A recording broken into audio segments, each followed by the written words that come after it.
Nós te adoramos, Jesus. Nós te adoramos, Jesus. Obrigado porque o Senhor é o Senhor da restauração. Obrigado porque em Ti todas as coisas podem ser restauradas. Obrigado, Jesus, porque em Ti há cura. Obrigado, Jesus, porque em Ti toda ferida pode ser curada pelo Teu poder e pela Tua glória. Obrigado, Jesus, porque em Ti toda enfermidade cai por terra. Obrigado, Jesus, porque em Ti, Senhor, há famílias estruturadas que refletem o caráter de Cristo na terra. Obrigado, Jesus, porque em Ti, Senhor, em Ti nós podemos acreditar nas famílias, na restauração da sociedade. Nós podemos acreditar em filhos espirituais, homens e mulheres de Deus, que entendem a Tua vontade, Senhor, e o Teu propósito. Senhor, ajuda-nos, Pai, a nos desenvolvermos como uma família inabalável, uma família que queima pela Tua presença, uma família que é apaixonada pelas Escrituras, uma família que deseja estar contigo, uma família que prioriza o momento do quarto, porque sabe que no quarto tem tudo o que precisa. Obrigado, Senhor, porque a terra não pode nos suprir. Obrigado, Senhor, porque só a Tua presença pode nos suprir, Senhor. Dá-nos um coração adorador, um coração apaixonado como o coração de Davi, um coração que mesmo quando peca, tem medo de perder a Tua presença, tem medo de se afastar da Tua glória, Senhor.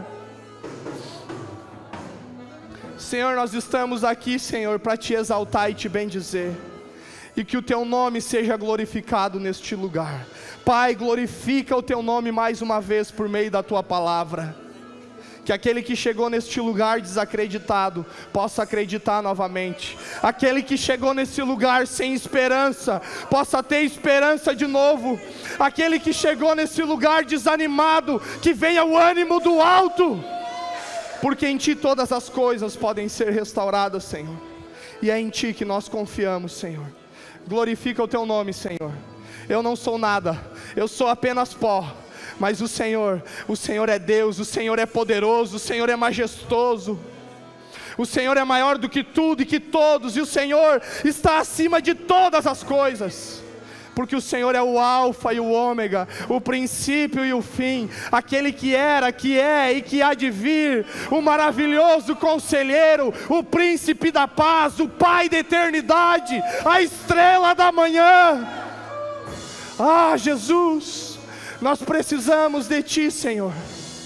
Se a Tua glória e a Tua presença não estiver neste lugar, é apenas um ajuntamento humano, Senhor. Mas nós queremos, Senhor, um momento de cultuar, de ser incenso que queima e que um aroma agradável sobe até a Tua presença. Um momento ao qual o Senhor se agrada com a reunião dos santos que se reúnem para exaltar e dizer que em Ti há esperança. Nós Te adoramos, Jesus. Esse culto é Teu, essa noite é Tua, tudo é Teu aqui neste lugar, Pai. Em nome de Jesus, Senhor. Em nome de Jesus, muito obrigado pela Sua graça e a Sua misericórdia. Amém e amém. Dê um forte aplauso a Jesus. Glória a Deus. Você pode sentar.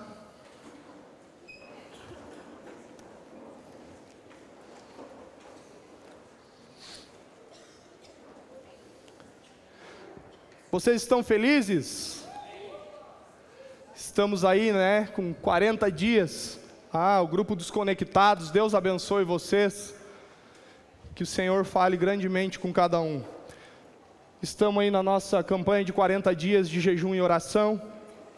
E eu creio que o Senhor vai fazer grandes coisas sobre a sua vida. Amém? Sabe, queridos, às vezes eu converso com algumas pessoas, e num tempo de jejum, e começam a comentar, e é interessante, falam assim: cara, eu faço jejum, eu não sei o que acontece, me dá um mau humor, assim, eu fico mal-humorado, eu fico irritado, eu fico isso, eu fico aquilo.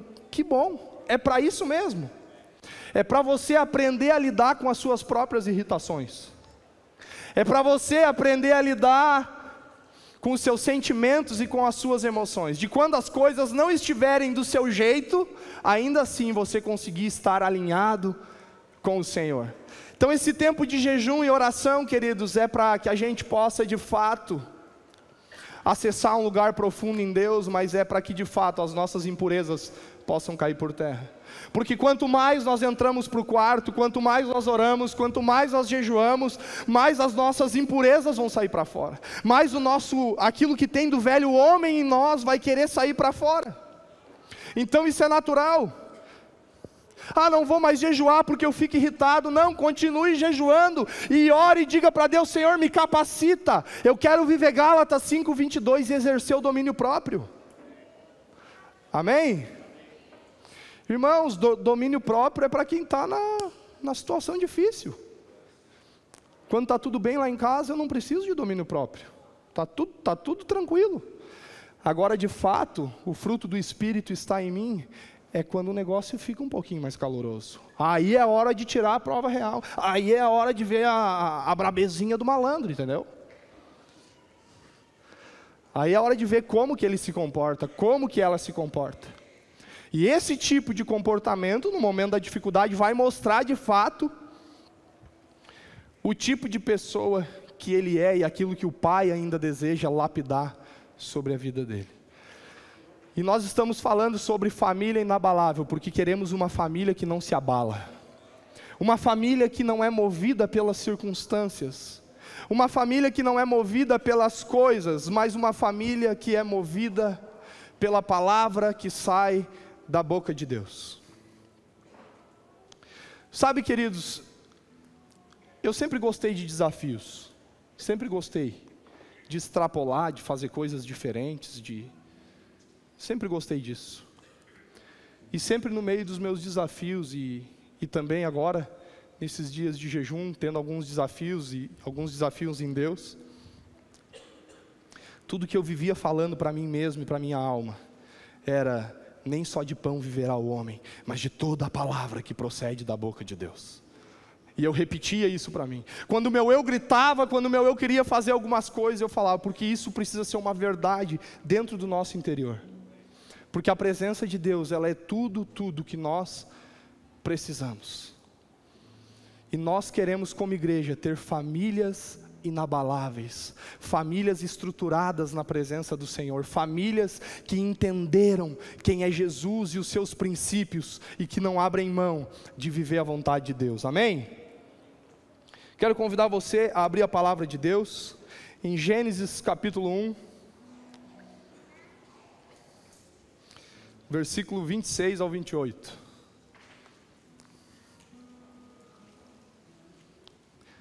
Amém? A palavra de Deus é poderosa. Como é bom ler a palavra de Deus. Quero motivar você demais a estar lendo muito a palavra de Deus, ter isso como um estilo de vida, ter o hábito de decorar a palavra de Deus, decorar versículos. Muitas vezes a gente não decora, queridos, não é porque a gente não consegue, é porque a gente não quer exercitar a nossa mente, porque cansa. Mas vale a pena, é muito bom decorar a palavra de Deus, decorar versículos. Muitas vezes você não está nem lendo a Bíblia, mas você se torna uma carta viva, e o Senhor vai trabalhando, você vai lembrando, aquilo vai te edificando, o Espírito vai fazendo, né? Um dia eu conversando com o Moa, né, o Moacir, né, que é meu tio, eu disse para ele assim: ô Moa, e aí, tu gosta de ler a Bíblia e tal, e decorar versículo e tal, a gente conversando, né? E trocando uma ideia, eu disse: então me fala um versículo de cor. Aí ele puxou um versículo e disse para mim: Gênesis 1:1, no princípio criou Deus os céus e a terra. Pã. Olha que dor com tudo, né? Eu disse: que Galdério? É uma figura esse Moa, né? Não. Vamos lá, irmãos. Gênesis 1:26 até o versículo 28. Então disse Deus: façamos o homem à nossa imagem, conforme a nossa semelhança. Domine ele sobre os peixes do mar, sobre as aves do céu, sobre os grandes animais de toda a terra, sobre todos os pequenos animais que se movem rente ao chão. Criou Deus o homem à sua imagem, a imagem de Deus o criou, homem e mulher os criou. Deus os abençoou e lhes disse: sejam férteis e multipliquem-se. Encham e subjuguem a terra, dominem sobre os peixes do mar, sobre as aves do céu e sobre todos os animais que se movem pela terra. Queridos, um texto muito conhecido, nós sabemos, né, Gênesis capítulo 1, a criação de todas as coisas, e nós vemos em Gênesis 1, 26, agora o Senhor criando o homem, né? E a Bíblia diz: façamos o homem conforme a nossa imagem e a nossa semelhança. Eu quero dizer para você que eu e você, nós somos privilegiados por Deus, porque Deus nos fez a sua imagem e a sua semelhança. Deus nos fez segundo a sua espécie. Nada na terra reflete a imagem de Deus como eu e você. Isso é um privilégio. E Deus, Ele acredita na família, e uma família unida, sendo desenvolvida no propósito de Deus, é uma família feliz, é uma família alegre. Porém, compreenda que você é da espécie de Deus. Você foi planejado por Deus. Deus fez você racional, com a capacidade de entender muitas coisas. E não só fez você a imagem e semelhança de Deus. Deus deu autoridade para mim e para você. Domine sobre os animais, domine sobre as coisas. Então, nós como filhos de Deus, nós recebemos até mesmo a autoridade. Diga aí para a pessoa que está do seu lado: você é a imagem e semelhança de Deus. Vai, nem que seja pela fé. Profetiza. Mas nós somos a imagem e semelhança de Deus, nós somos da mesma espécie. Nós somos racionais. E isso é um privilégio na presença de Deus. E note que em Gênesis 1, 26, agora o Senhor, Ele cria o homem, né? A Bíblia diz que o Senhor, Ele formou o homem do pó da terra, soprou o fôlego de vida em suas narinas, e o homem se tornou alma vivente. Mas depois de Gênesis 1, 26, no verso 28, a Bíblia diz que o homem, ele deveria se multiplicar. Verso 28, Deus os abençoou e lhes disse: sejam férteis e multipliquem-se, encham e subjuguem a terra, dominem sobre os peixes do mar, sobre as aves do céu e sobre todos os animais que se movem na terra. O projeto de Deus sempre foi a família. Então Deus formou o homem e colocou uma ordenança sobre as nossas vidas de multiplicação. Note que a Bíblia aqui, ela não está dando aquela opcional, assim: se você quiser dar uma multiplicadinha. Não, multipliquem, enche a terra. Por quê? Porque para se multiplicar e instituir uma família, queridos, e também ter filhos, nós precisamos ter a mentalidade que Deus tem a respeito da família. Nós precisamos ter a mentalidade que Deus tem a respeito da criação de filhos e de ter filhos. Então o homem teve o privilégio de se tornar racional, mas também por causa do pecado, agora o homem ele para pensar demais sobre algumas coisas, e sem perceber ele acaba saindo de um nível de dependência de Deus, e ele desenvolve um estilo de vida apenas racional. Não estou dizendo que você não tem que calcular as coisas, que você não tem que pensar, claro que deve, mas você tem que saber onde está o equilíbrio entre racionalizar as coisas e entre depender de Deus. Então agora tem esse desafio de multiplicação. Por quê? Porque na verdade nós pensamos muitas vezes: como vou ter filho? Ou muitos pensam, nós não pensamos mais, pelo menos eu, e creio que a maioria aqui. E nós vemos, queridos, que muitas vezes tem comentários assim, a gente sabe que é uma preocupação, um desejo do coração: será que eu vou ter condições? Como que vai ser? Como que eu vou atuar? Como que vai ser isso? Como que vai ser aquilo?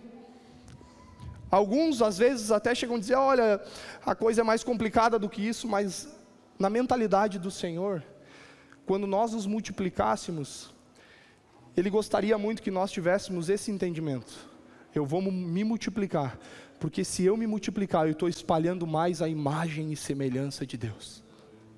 Mas o homem que não conhece a Deus, ou o homem que ainda não tem a mente renovada nesse sentido, ele pensa, eu não tenho condições, vai me dar trabalho, vai acontecer isso, vai acontecer aquilo. Agora o cara que muitas vezes entendeu como Deus enxerga a multiplicação, ele pensa, eu vou me multiplicar, porque eu vou multiplicar a imagem e semelhança de Deus. Então, na verdade, queridos, nós deveríamos ter um entendimento tão profundo das Escrituras, que nós deveríamos nos segurar para não ter mais filhos. Vocês estão me compreendendo? Nós deveríamos, tipo assim, ter alguns filhos, e daqui a pouco pensar, eu não devo ter mais filhos, mas é a imagem e semelhança de Deus, eu vou fazer mais um. Meu sogro e minha sogra decoraram esse versículo, de cor e salteado. Quantos compreendem o que eu estou dizendo? Não estou dizendo que você não tem que pensar, tem toda uma questão de... Claro que tem. Mas nós, como espirituais, deveríamos pensar, mais alguém na terra é mais imagem e semelhança, é mais essa linhagem do que Deus é, sendo expandida na terra, é mais pessoas sendo alcançadas. Mas o homem, ele ficou agora pensando, será que tenho condições? Será que vou passar muito trabalho? Será que as coisas vão ser fáceis? Será que as coisas não vão ser? Tudo isso é importante pensar, claro. Mas é importante ter o carimbo e o desejo de espalhar a imagem e semelhança de Deus. E quando você pensa assim, o seu conceito sobre filhos e multiplicação, ele começa a mudar. Quantos estão me compreendendo? Quantos estão me amando? Quantos querem me bater? Então o nosso conceito, ele precisa mudar. Deixa eu dizer para você, talvez você pense assim, eu não vou ter porque vou ter trabalho, vou ter isso, vou ter aquilo. Deixa eu dizer para você, andar com Jesus não é barbada. Se pregaram para você que andar com Jesus é barbada, eu vou dizer para ti, eu não conheço esse evangelho, esse jeito de viver. É maravilhoso, é a melhor coisa do mundo, mas dá trabalho, tem aflição, tem dificuldade. Então deixa eu dizer uma coisa para você, vai ter dificuldade, vai ter os momentos difíceis de ter filho? Creio que vai, já ouvi muitos pais falando, é uma bênção. Mas só vai continuar tudo da forma que está, não vai mudar nada.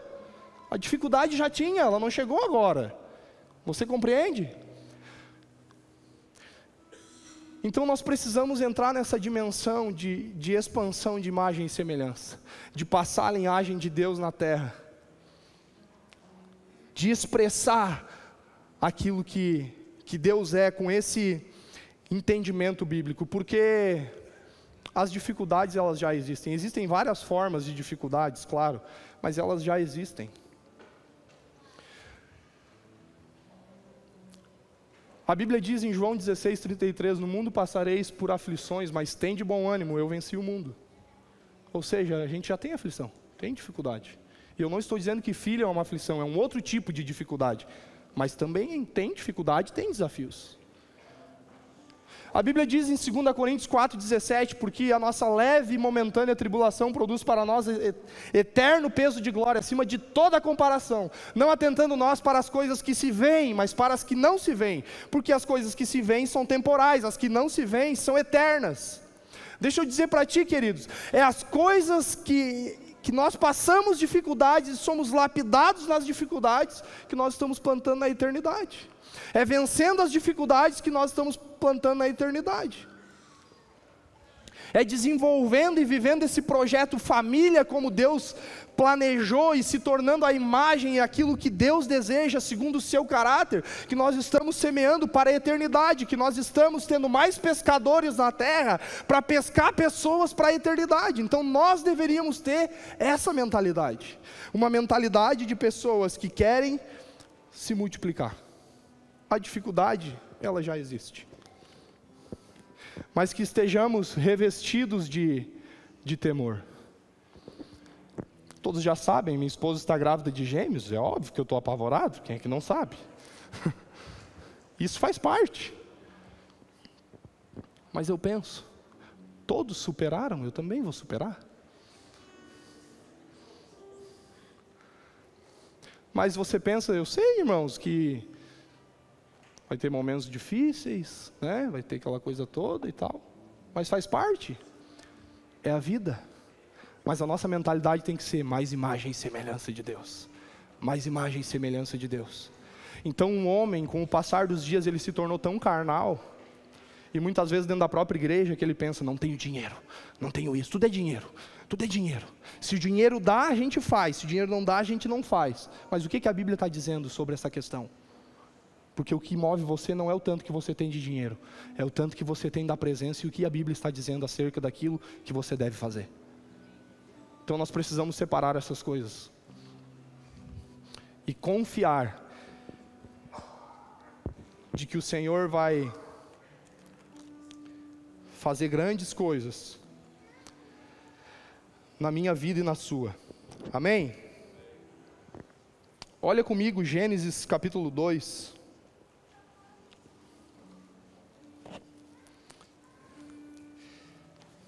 Versículo 18 ao 24. Compreenda que a família, queridos, ela é o projeto de Deus. A família é o projeto de Deus. A família é uma bênção, a família ela vai nos lapidando, ela vai nos ensinando. As coisas que não saem como a gente gostaria, né? E às vezes a gente... É Deus trabalhando na nossa vida, é Deus nos ensinando, e nós precisamos ter esse coração disposto a aprender. Só que o que a Bíblia diz não deixa de ser importante, porque as condições são poucas. Amém? O que a Bíblia diz continua sendo importante. E se Deus falou, Deus vai fazer, obviamente. Claro, precisamos ser prudentes, sim. Mas precisamos também ser bíblicos naquilo que estamos fazendo. Olha Gênesis 2:18. Então o Senhor Deus declarou: não é bom que o homem esteja só. Farei para ele alguém que o auxilie e lhe corresponda. Depois que formou da terra todos os animais do campo, todas as aves do céu, o Senhor Deus os trouxe ao homem para ver como este lhe chamaria, e o nome que o homem desse a cada ser vivo, esse seria o seu nome. Assim o homem deu nomes a todos os rebanhos domésticos, aves do céu e todos os animais selvagens. Todavia não se encontrou para o homem alguém que o auxiliasse e lhe correspondesse. Então o Senhor Deus fez o homem cair em profundo sono, e enquanto este dormia, tirou-lhe uma das costelas, fechando o lugar com carne. Com a costela que havia retirado do homem, o Senhor Deus fez uma mulher e a levou até ele. Disse então o homem: esta sim é osso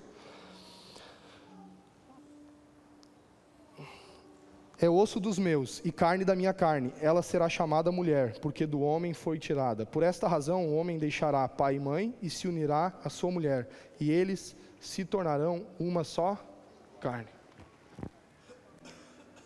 Agora o Senhor, Ele cria os animais, cria aquela coisa toda, é dado nome para os animais, o homem dá nome para os animais, mas chega na hora de ver um parzinho para fechar com Adão, não tinha um parzinho para fechar com ele. Então nós vemos aqui, queridos, no verso 18, o Senhor dizendo: então o Senhor Deus declarou: não é bom que o homem esteja só, farei para ele alguém que o auxilie e lhe corresponda. Deixa eu dizer para você, a solidão ela não é boa para ninguém. A família, ela já é algo que Deus instituiu para que nós não vivêssemos na solidão.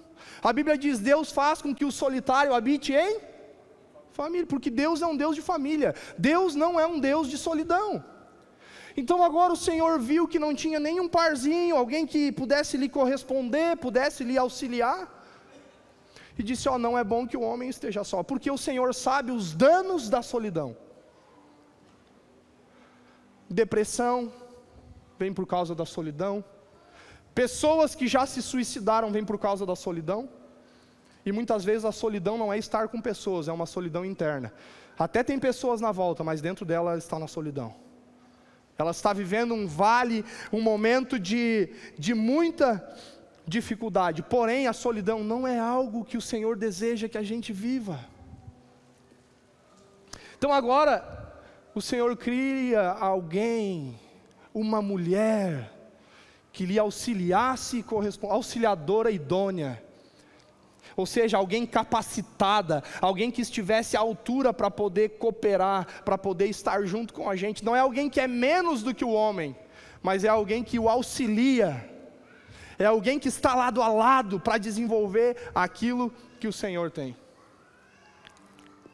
E você notou o que o homem faz em momentos de dificuldade? Ele corre atrás da solidão. Tudo que Deus não quer. Então, Deus ele projetou a família e nunca quis para o homem a solidão, e agora o homem está lá, casado, né? Eu e você, casado, esposa, filhos. De repente acontece uma coisa que não seria legal de acontecer. Um fica bicudo, a tromba cai 3 metros para frente, 3 dias sem conversar, e dentro de casa se estabelece uma solidão. Embora casados, porém, sozinhos. E quando nós estamos sozinhos, nós começamos a entrar numa área de risco, porque Deus nunca quis a solidão. Por isso, queridos, que o casal ele sempre deve se perdoar antes de dormir, porque não é para viver na solidão, porque não é para viver sozinho, e esse é o projeto de Deus. Mas para vencer a solidão, muitas vezes a gente vai precisar vencer o orgulhão. E muitas vezes é o desafio que se tem. Não viva sozinho. Não fique só. E muitos pensam assim, não, mas deu um problema. Deixa eu quieto sozinho que eu estou legal de problema. Deixa eu dizer para você, quanto mais você se afasta do problema, mais ele cresce. Você dá um passo para cá, o problema vai ficando maior. O que alimenta o problema é a distância que você vai ficando dele. Mais um passinho, mais ele cresceu. E cada vez fica pior. Porque problema, ferida, quando não resolvidos, vai inflamando cada vez mais. E se não resolver, as coisas vão ficando difíceis. E porque hoje está difícil ver uma família inabalável. Está difícil de ver uma família inabalável, porque pessoas não vencem o orgulho e entram para o vale da solidão. E no vale da solidão tem separação. No vale da solidão tem aquela palavra assim, ai, não amo mais ela, não sei o que aconteceu. Deixa eu dizer para você, casamento precisa ser construído, família precisa ser construída, é engrenagens que precisam se encaixar, aonde os dois se esforçam para serem flexíveis. Se um não é flexível, quem sabe a outra engrenagem vai quebrar e as coisas não vão acontecer como deveriam acontecer. Então não viva na solidão. Toda vez que você está na solidão, você não está na vontade de Deus. Porque a vontade de Deus não é solidão. Não estou falando de você ter um tempo de oração com Deus. Estou falando de você ter um tempo só com a sua brabeza, como um modo de vingança. Deus planejou a família, e nós como igreja acreditamos na família, acreditamos em famílias inabaláveis, acreditamos em casais que não se separam, acreditamos que casamento é um só, nós acreditamos, porque esse é o projeto de Deus, isso foi o que Deus planejou e o que Deus sonhou. No verso 24 do texto, a Bíblia diz: por essa razão o homem deixará pai e mãe e se unirá à sua mulher, e eles se tornarão uma só carne. Por essa razão o homem deixará pai e mãe e se unirá à sua mulher, e os dois se tornarão uma só carne. Nos dias de hoje, o homem está deixando a sua mulher e se unindo com a sua família, em vez de deixar a sua família e se unir com a sua mulher. E por causa dessa dura realidade, e dessa realidade contrária a esse versículo, que diz que o homem deve deixar pai e mãe e se unir à sua mulher, o homem está deixando sua mulher, deixando sua família e se unindo com pai e mãe. Então se estabeleceu na sociedade hoje uma realidade que para muitos se torna normais. Homens que eram pais de famílias, agora com 40 anos, 45, morando com papai e mamãe, porque ele deixou da sua mulher para se unir de novo com a sua família. Quando ele se casa, Porque na mentalidade humana vou aproveitar a vida, depois eu me caso. Que nem às vezes eu ouço alguns amigos meus falar e disse: tu vê, tu foi já para a igreja, te tornou pastor? Eu não, eu quero até os 40, eu vou aproveitar a vida, depois eu vou para a igreja. Aproveitar a vida é viver a vida em abundância que Jesus prometeu. É viver uma família estruturada. Deus quer levantar homens que não apenas se casam, mas que conseguem manter um casamento. Subir no altar por 5 minutos e dizer sim, eu te amo é uma coisa. Viver uma vida inteira juntos é só para homens valentes. É só para homens de verdade. Queridos, nós estamos vivendo numa geração que a gente precisa ver esses homens aí que estão 15, 20, 30 anos, 40 anos casados. A gente precisa fazer assim para eles, ó. Parabéns, vocês são verdadeiros heróis em Cristo. Parabéns, a glória é de Jesus, mas vocês são valentes. Porque pode ter certeza que não foi perfeito, mas muitas coisas eles aprenderam a ser flexíveis e a suportar. Mas é mais fácil, queridos, no meio da dificuldade, ser egoísta. Não quero mais, nós não se amemos, não é mais lua de mel, o beijo parece que já não é mais o mesmo. Não é você que é egoísta e não sabe bater de frente com os problemas e dizer: vamos sentar, vamos resolver. Me perdoa, eu errei com você. Então se estabeleceu uma realidade de que o homem deixa a mulher e vai ficar com papai e mamãe. E hoje uma das coisas comuns é ver pessoas de 30, 40 e poucos anos, até 50 morando com papai e mamãe. E isso é só uma dura realidade de como está a sociedade. E de como as coisas estão ao contrário daquilo que o próprio Deus planejou. A família é o maior projeto de Deus na terra. Deus acredita na família. Talvez você chegou aqui nesse lugar e você pensa: será que Deus ainda acredita na minha família? Acredita. Essa semana eu conversei com um rapaz, ele disse para mim que estava separado, e disse: vamos ver se é da vontade de Deus a gente voltar. Eu disse: cara, é da vontade de Deus, você já tem até uma filhinha, é da vontade de Deus. Se pega com Deus, volta com a tua esposa, porque a família é a vontade de Deus, e sempre foi a vontade de Deus. Olha só, o princípio de uma aliança no versículo 24. Por essa razão, o homem deixará pai e mãe e se unirá à sua mulher, e eles se tornarão uma só carne. Duas coisas que o homem precisa viver para se tornar uma só carne com a sua esposa: deixar e se unir. Da família ele deixa e da esposa ele se une. Muitas vezes, quando o marido não está unido como deveria com a esposa, é porque alguma coisa ele não deixou, alguma coisa ele não se uniu, ou inverteu os valores daquilo que Deus queria. Tem muito casamento que a esposa não deixou de papai e mamãe, e está difícil de os dois se unirem como casal. A gente sabe que o casal se une, a aliança é selada pela aliança de sangue, pelo ato sexual, nós sabemos disso. Mas muitas vezes há uma divisão dentro da própria casa, porque a mulher, ela casou, mas ela ainda não deixou pai e mãe. O marido casou e não deixou pai e mãe. Então vem as divergências do relacionamento no meio da família. Porque vai lá, dá uma dificuldade com o maridão pisa na bola, de vez em quando dá aquela rachadinha que nem eu, né? Porque a gente dá umas rachadinhas, né, irmãos? Cadê os homens aí? Tem uns aqui que tem um rostinho que eu vou te contar uma coisa. Dá pra ver que são sapeca de longe, né?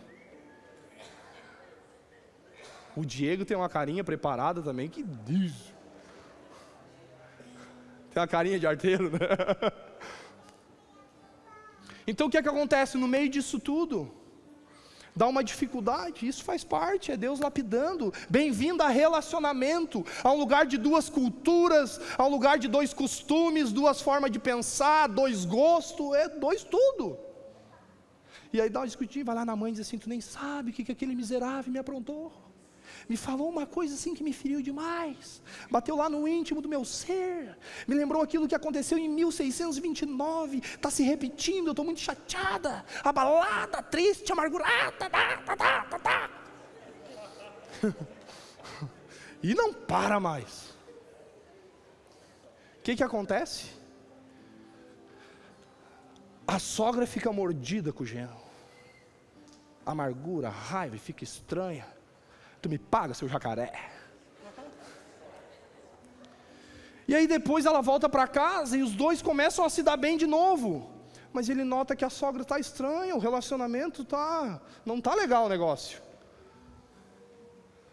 Por quê? Porque não aprendeu a deixar papai e mamãe. Aí tudo tem que vomitar na hora errada. Não estou dizendo que você não pode pedir ajuda para os seus pais, mas você casou, não queria casar, não era o bonitão, eu quero, ele é lindo, é meu, não queria. Agora na hora de aguentar, papai e mamãe de novo. Papai e mamãe até casar. Claro que tem casos, momentos, tem que falar, pedir ajuda, claro que tem. Mas muitas vezes é uma dependência do pai e da mãe, vocês têm que depender de Deus e aprender a lidar com seus conflitos pessoais. Se a minha esposa fosse contar para o Ricardo e a Vanilda todos os nossos conflitos, o Ricardo já tinha me arrebentado. Obrigado por preservar a minha vida, meu amor, ela está lá atrás. Com mais 5 irmãos, já tinha feito um bolinho para mim, irmãos. Mas a gente está aqui porque casal valente, claro que é casal que pede ajuda, tem discipulador, mas são pessoas que saibam reconhecer os seus erros. Uma família só cresce onde tem diálogo, onde tem relacionamento. 2 bicudos não se beijam, irmão. Estou bravo, tu não sabe o que ela me aprontou. Cara, mas perdoa, tu não está casado com ela? Nós precisamos aprender e desenvolver os relacionamentos, sem deixar pai e mãe. Não tem família estruturada. E sabe o que é horrível, irmãos? Que muitas vezes, a gente perde um pouco da unidade dentro de casa. Uma das coisas que eu aprendi por causa de costume. Deixa eu dizer para você, costume não merece tuas forças. Irmãos, eu quando casei, a minha esposa, ela tinha um costume. Mas um costume que só de lembrar eu já me irrito de novo. Ela deixava a pasta de dente quase todas as vezes aberta.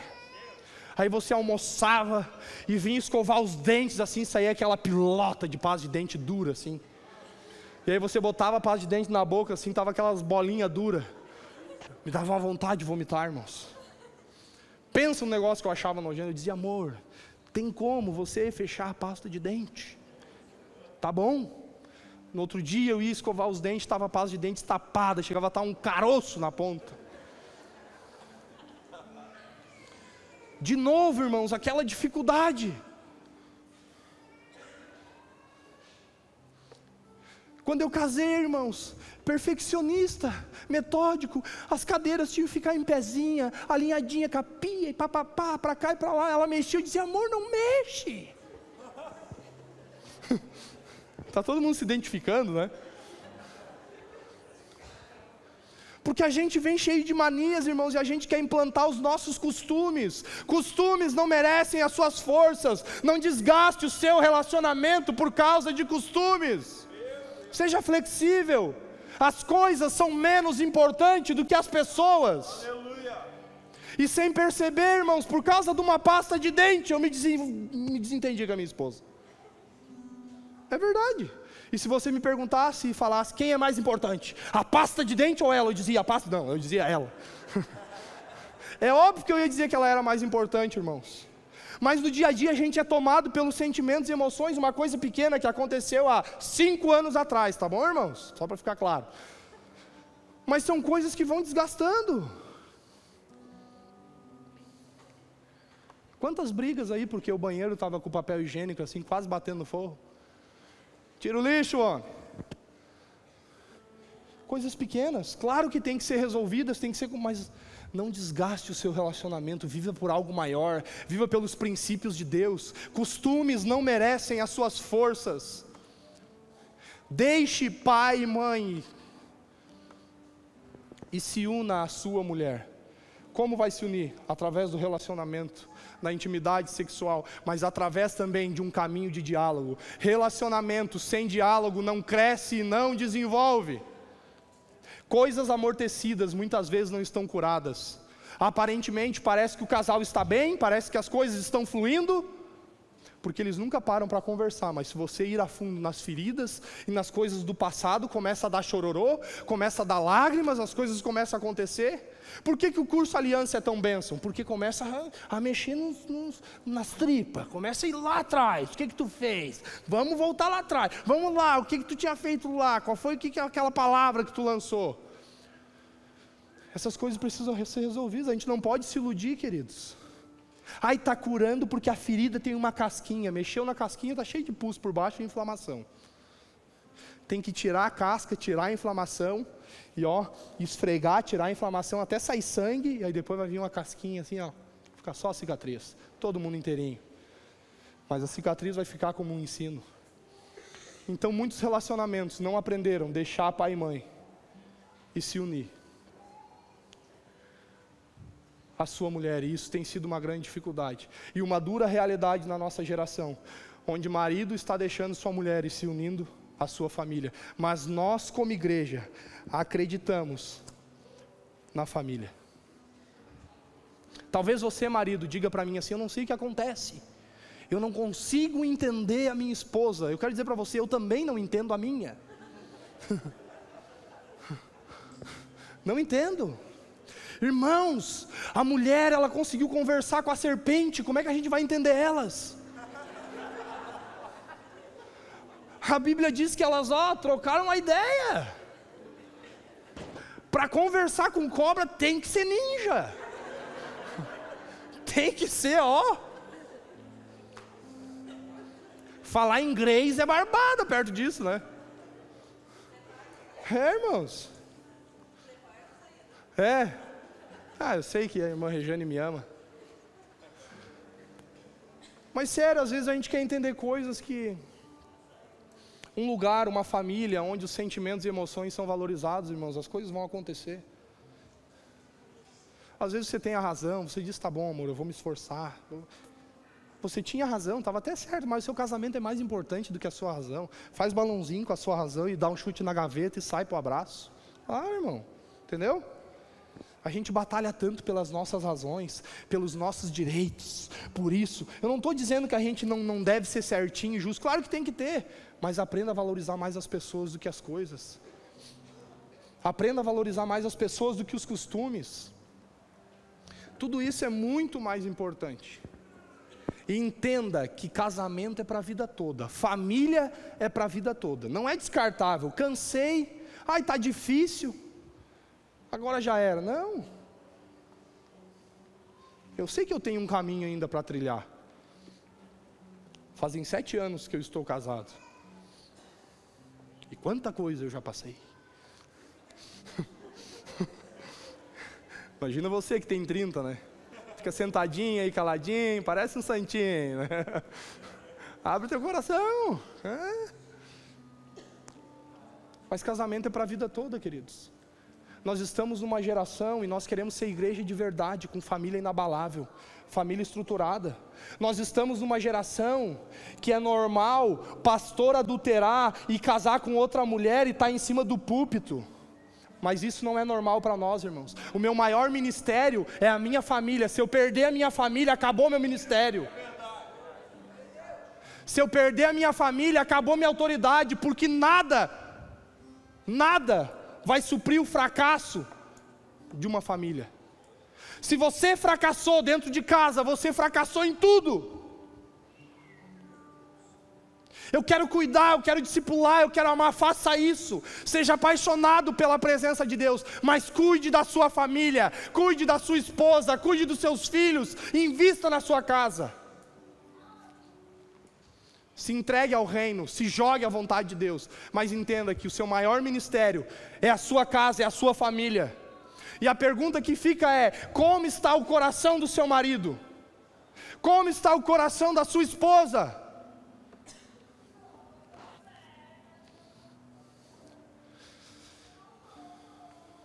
Família é o bem maior. Família é projeto de Deus. Imagina naquele grande dia você chegar diante do Senhor, dizer: Senhor, olha a multidão, olha os milhares de milhares, olha essa igreja, olha quantas pessoas, Uma igreja com 10 mil pessoas, muita gente foi alcançada, muita gente discipulando, muita gente fazendo tantas coisas. Uau, a tua glória veio, Senhor. E ele olhar nos seus olhos e falar assim: cadê a esposa que eu dei para você? Aonde estão os teus filhos? Ah, Senhor, eles fizeram as escolhas pessoais deles. Eles que quiseram assim. Não, não foi assim. Quando você precisou sentar com seus filhos, você substituiu o ensino pelo entretenimento. Você substituiu o princípio pelo prazer. E por isso a sua família se perdeu.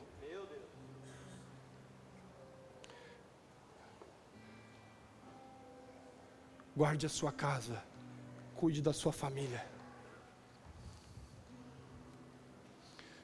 Se o seu casamento está desgastado, não se separe.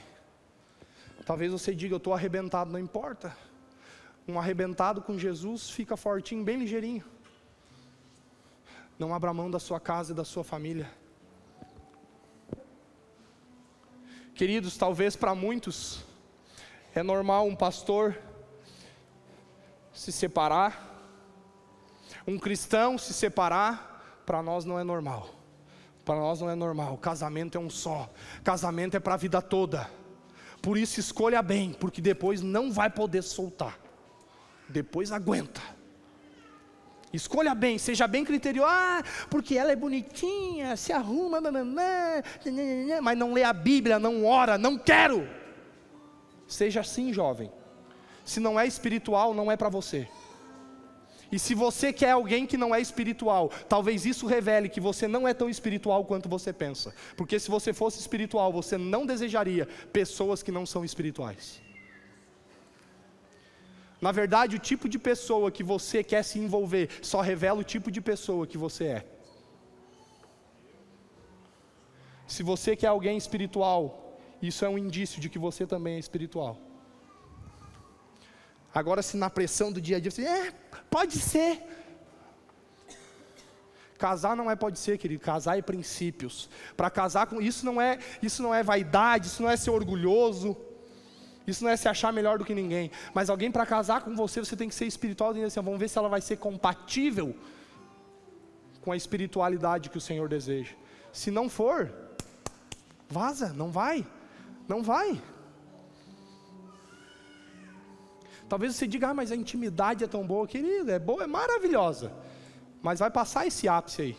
Depois de uns meizinhos já vai cair na real, vai ficar tudo tranquilito. Entendeu? Escolhe bem, seja criterioso.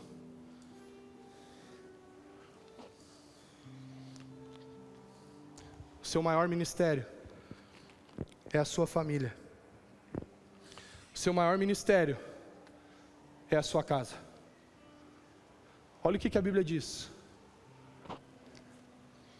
o homem deixará pai e mãe e se unirá à sua mulher, e os dois se tornarão uma só carne.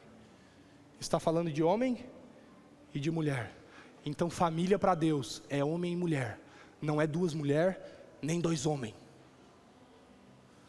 Família é homem e mulher e filhos. Isso é família.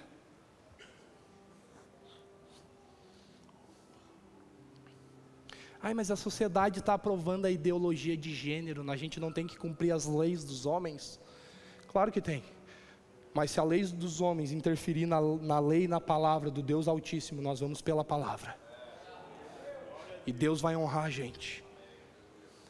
Nós não aceitamos separação, nós queremos casais apaixonados. Querido, você pode chegar arrebentado, chorando, dizendo: eu estou assim, eu estou esgualepado, eu estou que não aguento mais. Mas não separa, não separa. Mostra que você é homem de verdade. Cuide dos seus filhos, invista nos seus filhos, ensine os seus filhos. Você viu o que o missionário Marlon falou? Invista nos seus filhos hoje, para que amanhã ele não precise estar num centro de recuperação. Invista na educação dos seus filhos. Queridos, tem se estabelecido uma cultura totalmente errada, e a gente não percebe, porque as coisas elas vêm sutilmente sobre nós, e a gente acaba achando que essas coisas elas são normais. Há 25 anos atrás, ia para um jantar familiar, as crianças sentavam no chão para comer, se sentava na mesa os adultos, os avós, os idosos, os mais velhos. Hoje em dia se estabeleceu uma cultura que a comida fica pronta, mal ficou pronta, as crianças já estão na mesa. Mãe, quer papar, mãe? Dá comida, mãe. E os pais vão lá, vamos servir primeiro as crianças, vamos dar comidinha para ela, vamos fazer aqui, ó, serve aqui. Aí fica idoso, adulto, todo mundo esperando. Isso está contrário, isso não poderia ser assim. Porque você ensina o seu filho a sempre ter as coisas do jeito dele, só sai a comida, ele vai e come. O dia que ele precisar esperar alguma coisa, ele vai berrar. E a culpa foi sua como pai, que não ensinou ele a esperar. Ai, quer dizer que se é bebezinho, bem pequenininho, eu não vou alimentar primeiro? Claro que vai, não estou falando disso. Estou falando de crianças grandinhas já. Tem que ensinar eles a esperar. Ou come numa mesinha menorzinha, ou espera. Porque lá na frente eles vão saber o valor do esperar. Agora, se eles não aprenderem o que é esperar, lá na frente eles não vão querer esperar. E os prejuízos vão ser grandes. Então, sem perceber, queridos, se estabelece uma cultura que a gente não vê, mas que acaba ficando dentro das pessoas, dentro das crianças, e isso lá na frente traz prejuízo. O que são geralmente dependentes químicos e pessoas que caíram na sociedade ou que acabaram se envolvendo com álcool? São muitas vezes pessoas que viveram um contexto um pouco sem limite, sem saber o valor da espera, o valor do não. Uma das maiores qualidades de uma liderança é a capacidade de dizer não. Se você for um pai, um discipulador, um pastor, um líder que saiba dizer não, eu vou dizer para ti, você é demais, você é incrível. Porque o não ensina a esperar. Quantos entendem o que eu estou falando? Está todo mundo me olhando com a cara de sapo, irmãos. Outro alerta que eu quero dar para os pais: cuidado com as distrações. Cuidado com os celulares na mão dos seus filhos. Tem muita criança ganhando celular num tempo que não era tempo de receber. Talvez lá na frente você se arrependa. Ore a Deus. Busque a Deus para saber o momento. Ai, mas a tecnologia está avançada. Mas a Bíblia continua sendo a mesma e atualizada. Nós vivemos por princípios. A tecnologia pode estar do jeito que for. Se vai fugir do propósito de Deus, a gente fica com a Bíblia. A gente não se move por tecnologia, a gente se move pela palavra que sai da boca de Deus. Ai, vão achar que eu sou careta. Melhor um careta santo do que um atualizado impuro.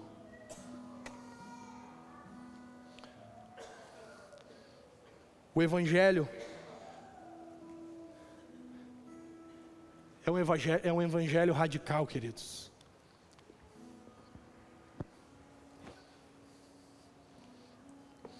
Talvez dentro da sua casa, você já falou muitas vezes em se separar. Talvez essa noite seja um momento de você anular essas palavras que você lançou. Porque o diabo pega essas palavras e se alimenta dessas palavras. Talvez o seu momento de fazer um voto com Deus e Deus, eu nunca mais vou falar em separação. Eu queria me separar dela, mas agora eu vou aguentar. Eu nunca mais, eu entendi que o projeto do Senhor é a família, que o Senhor sonha com a família.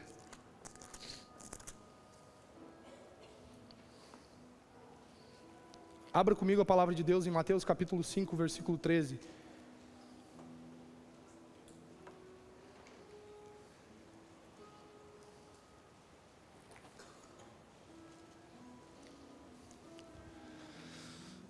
As pessoas precisam olhar para nós e ver uma família referência. Que as pessoas comecem a acreditar na família. Eu creio, queridos, em casais destruindo, chegando a este lugar e sendo restaurados, famílias sendo estruturadas novamente. Já temos testemunhos aqui e eu creio que Deus vai fazer grandes coisas. O que é normal para o mundo não é normal para nós. Nós somos anormais em Deus. Nós somos diferentes. Nós precisamos ser referência, nós precisamos ser sal e luz no texto que nós vamos ler, para que as pessoas olhem para nós e possam ver em nós algo diferente, desejar o Jesus que está em nós, desejar a família que Jesus deu para nós, e querer estruturar uma família segundo o coração de Deus, segundo a vontade de Deus. Mateus capítulo 5, versículo 13 diz: vocês são o sal da terra, mas se o sal perder o seu sabor, como restaurá-lo? Não servirá para nada, exceto para ser jogado fora e pisado pelos homens. Queridos, nós somos o sal da terra. O sal da terra. Se você é sal, você não precisa aparecer. Se você é sal, você não precisa dos holofotes. Quem já comeu um churrasco e depois foi conversar com alguns amigos e disse assim: cara, aquele sal estava demais. Que sal? Vou comprar 1 quilo daquele sal para mim. Uns 2 para ficar no estoque, vai que falte. Agora, se a carne ficar muito salgada, ou ficar com pouco sal, você já viu alguém comentar assim: mas que carne salgada, né? Mas estava salgado, eu mal consegui comer. Você viu que estava um pouco sem sal aquela carne? Sabe por quê? Porque carne muito salgada ou com pouco sal é 2 extremos. Ou não tem gosto ou tem gosto demais. Tem tanto gosto que chega a amargar. Qual é a melhor funcionalidade do sal? Quando ele alcança o meio termo. Quando ele não é nem muito salgado e nem pouco salgado. É o equilíbrio. Quando alguém come um bom churrasco, depois vem os elogios: mas estava boa aquela carne, né? Não se fala nem no sal, você diz assim: tu viu, tudo estava no ponto, estava muito boa aquela carne. Porque é no equilíbrio que o sal desenvolve a sua maior função. Talvez se fala um pouco de você, mas estão elogiando o churrasco, estão elogiando os resultados daquilo que o sal fez por intermédio do Senhor. Talvez você está fazendo a sua maior função como sal. A sua função nunca foi aparecer. O ruim é se comentarem que você ou é muito salgado ou não tem gosto. Isso significa que você está disfuncional. Porque um sal bem usado é um sal equilibrado. É um sal no ponto. Isso fala de equilíbrio. A Bíblia diz: vocês são a luz do mundo, não se pode esconder uma cidade construída sobre um monte. E também ninguém acende uma candeia e coloca debaixo de uma vasilha, ao contrário, coloca no lugar apropriado, e assim ilumina todos os que estão na casa. Você é a luz do mundo. Quanto ao sal, não pode deixar de ter gosto. Quanto à luz, precisa estar no lugar certo. Você, como luz, precisa entender qual é o lugar que você precisa estar para iluminar. Muitas vezes o problema não é que você não é luz, é que você não sabe se posicionar no lugar certo. E o final do texto diz assim: assim brilha a luz de vocês diante dos homens, para que vejam as suas obras e glorifiquem o Pai de vocês, que está nos céus.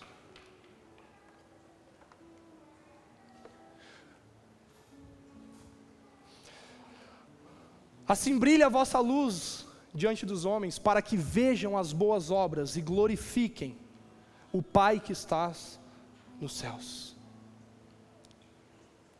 Nós precisamos, como igreja, como família, refletir o brilho de Cristo.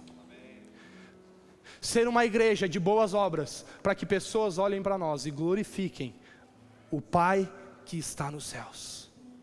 A igreja é o meio pelo qual as pessoas vão glorificar a Deus. Se ela tiver boas obras, elas vão glorificar a Deus. Então que sejamos uma igreja aqui nessa cidade, que as pessoas glorifiquem ao Pai, por causa do brilho de Jesus e das boas obras dessa igreja, do bom exemplo e do testemunho. Amém? Vamos ficar de pé.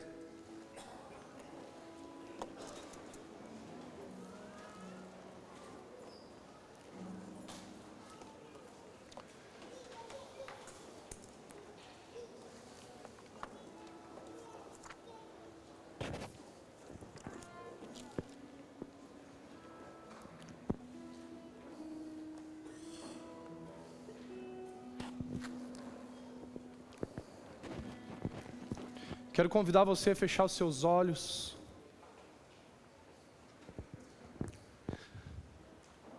Você que está perto da sua esposa, pegue na mão da sua esposa. Queria que você conversasse com Deus. Queremos ganhar essa cidade para Jesus.